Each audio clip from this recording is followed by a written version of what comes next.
काल 2:30-3 वाजता रिझल्ट लागला आणि सगळ्यात आनंदाची गोष्ट म्हणजे त्याच माझ्या मित्राचा निशांत देशमुखचा 2:30 वाजता फोन आला आणि त्यावेळी मी बकरी कातरत होतो आमच्या चुलत्यांची बकरी कातरायला चालू होती आणि मी खानातच होतो आणि मग त्यावेळी माझ्या मित्रांनी सांगितलं अरे भाई 550 551 रँक आला तुझा. रिझल्ट लागणार होते याची कल्पना होती पण मग 21ला लागतोय का 22ला लागतोय याबद्दल काय माहित नव्हतं पण मग लागून गेला इव्हेंच्युअली.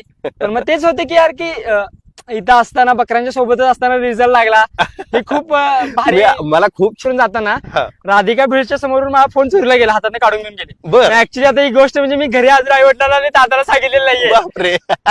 त्यांना एवढं सांगितलं की मला फोन बंद पडलाय. गेल्यावर पण तू पोलीस स्टेशनला गेला तिथं पण काय झालं होतं ऍक्च्युली म्हणजे सुरुवातीला आम्ही पोलीस स्टेशनला गेल्यानंतर त्यांनी तर आम्हाला काय म्हणजे भावच नाही दिला. मला ठीक आहे जावा म्हणजे त्यांच्याशी नॉर्मल सिच्युएशन. मला आता ह्या पोलिसांना सांगायचंय की तुम्ही ज्याची तक्रार घेतली नाही ना तो आता IPS अधिकारी झालाय लक्षात ठेवा.